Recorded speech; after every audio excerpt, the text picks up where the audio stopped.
साथियों, शिक्षाप्रद कहानियों की श्रृंखला में एक बार फिर हम आपके बीच में एक कहानी लेकर के उपस्थित हैं।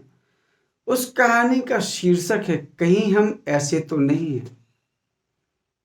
एक बार क्या हुआ कि एक सत्संग प्रोग्राम में कथावाचक पंडित जी ने कहा कि सभी भक्त लोग भंडारे के लिए क्यों ना अपने घर से एक एक लोटा दूध लेके आए, तो अच्छा रहेगा, भगवान का प्रसाद भी हो जाएगा, आपका दान भी हो जाएगा और फिर भंडारे का आनंद ही कुछ और होगा।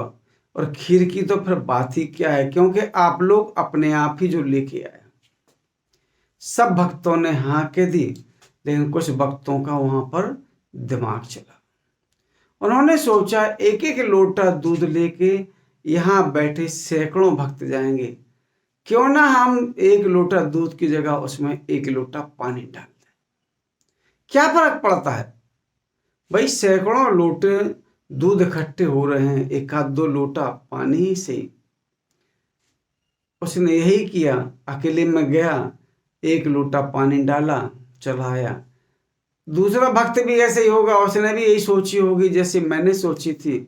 उसने भी दूध की जगह एक लोटा पानी डाला, तीसरे ने भी यही किया और धीरे धीरे वहां पर जो टंकी रखी थी उसमें दूध था ही नहीं, केवल पानी पानी था।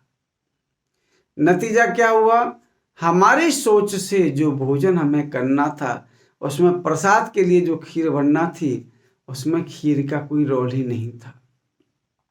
क्यों? क्योंकि उस सत्संग जैसे कार्यक्रम में हम जैसे सियाने भक्त जो बैठे थे, जिन्होंने एक्स्ट्रा दिमाग लगाया, नतीजा क्या हुआ, विध्वंसकारी काम। ये छोटी सी बात हमें सिखाती है कि अगर कोई सृजनकारी काम करना हो तो फिर आप दिमाग मत लगाइए, क्योंकि अगर आपको उसमें अच्छा सहयोग करने की भावना हो तो कीजिए, वरना आप दूर हो जाइए। आप इस तरीके से नहीं सोचिए कि एक लोटा अगर पानी मिल जाएगा तो क्या होगा।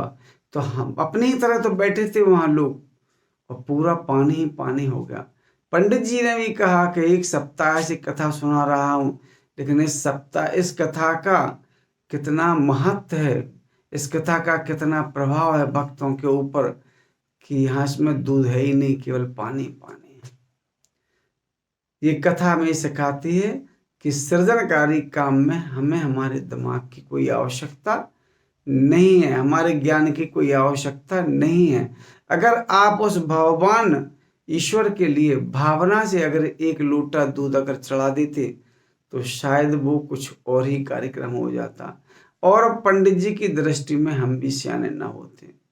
तो हमारा सियान हमें कहीं ना कहीं बदनाम कर देता है, हमारा सियान कहीं ना कहीं हमें विनाश की कगार पर लाके खड़ा कर देता है, हमारा सियान कभी कभी हमें घर से बेघर भी कर देता है, हमारा सियान कभी कभी हमें समाज से दूर भी कर देता है। तो क्यों ना हम ये कोशिश करें, आप और हम, कि एक अच्छे काम के लिए एक अच्छे भाव से आए। अगर ना हो बस की तो आप गर्दन नीची करके वहां से चले जाएं, लेकिन ना दूषित करें, ना दूषित वाइब्रेशन फैलाएं और ना ही दूषित दूसरों को सोचने पर मजबूर करें। अगर कहानी अच्छी लगी हो तो 4 लोगों तक पहुंचाएं और चैनल पर पहली बार आए हों तो आप सब्सक्राइब करें, ताकि आने वाली सारी कहानियां आप तक पहुंचती रहें। ये कहानी मुझे और आपको शिक्षा देने के लिए है, कोई प्रचार प्रसार की वस्तु नहीं है।